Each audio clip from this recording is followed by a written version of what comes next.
ಸಂಕಷ್ಟಕ್ಕೆ ಸಿಲುಕಿದ್ದಾರೆ ಹೆಸರುಕಾಳು ಬೆಳೆದಂತಹ ರೈತರು. ಖರೀದಿ ಕೇಂದ್ರದಲ್ಲಿ ಗುಣಮಟ್ಟ ಇಲ್ಲ ಅಂತ ತಿರಸ್ಕೃತ ಆಗ್ತಾ ಇದೆ ಅಂತೆ. ಅಧಿಕಾರಿಗಳ ವಿರುದ್ಧ ಧಾರವಾಡ ರೈತರು ಅಸಮಾಧಾನ ಹೊರಹಾಕಿದ್ದಾರೆ. ಹೆಸರುಕಾಳು ಬೆಳೆದಿದ್ದಾರೆ, ಆದರೆ ಈಗ ಕಾರಣಗಳನ್ನು ಕೊಡ್ತಾ ಇದ್ದಾರೆ. ಗುಣಮಟ್ಟ ಇಲ್ಲ ಅಂತ ಖರೀದಿ ಕೇಂದ್ರದವರು ಹೇಳ್ತಾ ಇರೋದು, ರಿಜೆಕ್ಟ್ ಮಾಡ್ತಾ ಇದ್ದಾರೆ, ತೆಗೆದುಕೊಳ್ತಿಲ್ಲ. ಅಧಿಕಾರಿಗಳ ಈ ನಡೆಯ ವಿರುದ್ಧ ರೈತರು ಅಸಮಾಧಾನ ಹೊರಹಾಕಿದ್ದಾರೆ. ರೈತರು ಒತ್ತಾಸೆಯಂತೆ ಖರೀದಿ ಕೇಂದ್ರ ಆರಂಭ ಮಾಡಲಾಗಿತ್ತು. ಇದೀಗ ಹೊಸ ಸಮಸ್ಯೆಯನ್ನು ಹುಟ್ಟು ಹಾಕಿದ್ದಾರೆ. ಗುಣಮಟ್ಟ ಇಲ್ಲ ಅಂತ ಹೆಸರು ಕಾಳನ್ನು ಖರೀದಿ ಮಾಡ್ತಾ ಇಲ್ಲ. ತಡವಾಗಿ ಆದರೂ ಉತ್ತಮ ದರದ ನಿರೀಕ್ಷೆಯಲ್ಲಿ ರೈತರಿದ್ದರು.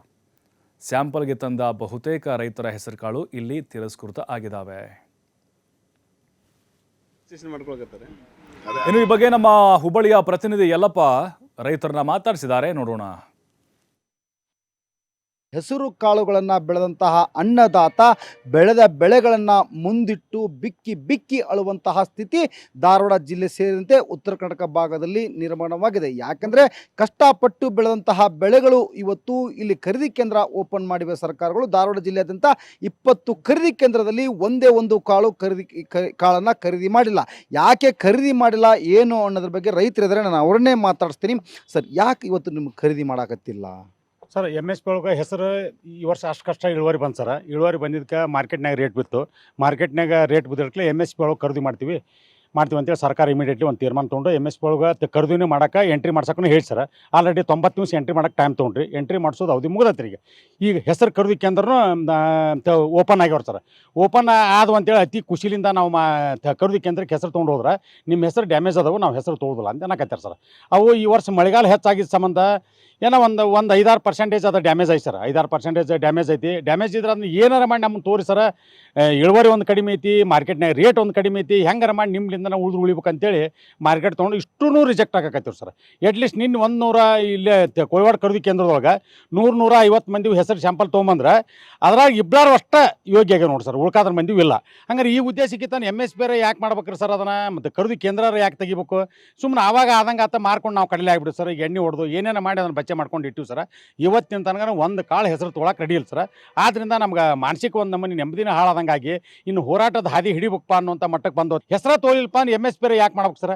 ಅಟ್ಲೀಸ್ಟ್ ಒಂದು 5-10% ಡ್ಯಾಮೇಜ್ ಇದ್ದಿದ್ದು ಏನಾರ ಕನ್ಸಿಡರ್ ಮಾಡಿ, ಅಥವಾ ಒಂದು ಪ್ಯಾಕೆಟ್ಗೆ ಒಂದು 3-4 ಕಿಲೋ ಹೆಚ್ಚಿಗೆ ತೊಗೊಂಡಾದ್ರೂ ಚಿಂತಿಲ್ಲ, ಅವ್ನು ತೊಗೊಂಡು ರೈತ ಕುಲ ಉಳಿಸು ಅಂತೇಳಿ ಎಲ್ಲ ನಮ್ಮ ರಾಜಕೀಯ ಪ್ರತಿನಿಧಿಗಳಿಗೆ ಅತ್ಯಂತ ವಿನಮ್ರತೆಯಿಂದ ತಮ್ಮ ಮೂಲಕ ಕಳಕಳಿಯಿಂದ ವಿನಂತಿ ಮಾಡ್ಕೊತೀನಿ ಸರ್.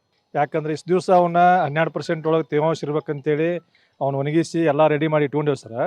ರೆಡಿ ಮಾಡಿ ಇಟ್ಕೊಂಡಿಂದ ಈಗ ಕೊಡ್ಬೇಕಂತಂದು ಭಾಳ ಗಟ್ಟಲೆ ಬಿಟ್ರೆ ಅವಕ್ಕೆ ಮತ್ತೆ ಬುರ್ಬುರಿಯಾಗಿ ಹುಡುಗ ಕಾಟಾಕತಿ. ದಯವಿಟ್ಟು ಆದ್ದರಿಂದ ಅದನ್ನು ಏನೋ ಈಗ ಹೇಳ್ದಂಗೆ ಸುಭಾಸನರ ಅದನ್ನ ಏನಾರ ಗ್ರೇಡ್ ಮಾಡಿ ಅದನ್ನ ಏನಾರ ಸರ್ಕಾರಕ್ಕೆ ಈಗ ಹತ್ತಿ ಬೆಳೆ ಮಾಡಿರೋದು MS ಪಿದೊಳಗೆ 9 ಬಂದ್ರೆ ಇಷ್ಟು, 10 ಬಂದ್ರೆ 11, 12 ಏನೋ ಒಂದು ನಿಗದಿ ಮಾಡಿರೋ ತೇವಾಂಶದ್ದು ಹಂಗೆ ಒಂದು ಗ್ರೇಡಿಂಗ್ ಮಾಡಿ ರೇಟ್ನೊಳಗೆ ಹೆಚ್ಚು ಕಮ್ಮಿ ಮಾಡ್ಕೋರಿ ಸರ್. ಅದೇನು 12% ಏನು ತೇವಾಂಶ ಐತಲ್ಲ ಅದಕ್ಕೆ ಅಗ್ರಿಮೆಂಟ್ ಅದೇವಿ.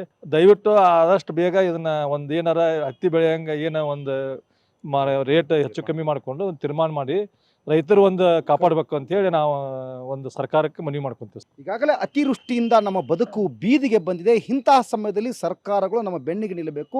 ಇಲ್ಲಿ ಕಾಟಾಚಾರಕ್ಕೆ ಖರೀದಿ ಕೇಂದ್ರಗಳು ಓಪನ್ ಆಗಿವೆ. ಕಳೆದ 3 ತಿಂಗಳಿಂದ ನೋಂದಣಿ ಕಾರ್ಯವನ್ನು ಬಿಟ್ಟು ಒಂದೇ ಒಂದು ಕಾಳನ್ನ ಖರೀದಿ ಮಾಡಿಲ್ಲ. ಈಗ ನೋಂದಣಿ ಕಾರ್ಯ ಮುಗಿಸಿಕೊಂಡು ಇನ್ನೇನು ಕಾಳುಗಳನ್ನು ತಾವು ಖರೀದಿ ಮಾಡಬೇಕು ಅಂದರೆ ಹಲವು ನಿಬಂಧನೆಗಳನ್ನು ಹಾಕಿ ಇವತ್ತು ರೈತರನ್ನು ವಾಪಸ್ ಮನೆಗೆ ಕಳಿಸಿದ್ದಾರೆ. ಹೀಗಾಗಿ ಸರ್ಕಾರಗಳು ಮಧ್ಯಪ್ರವೇಶ ಮಾಡಿ ರೈತರನ್ನ ಕಣ್ಣೀರು ಒರೆಸಲು ಮುಂದಾಗಬೇಕು ಅನ್ನೋದು ಅನ್ನದಾತನ ಅಳಲು.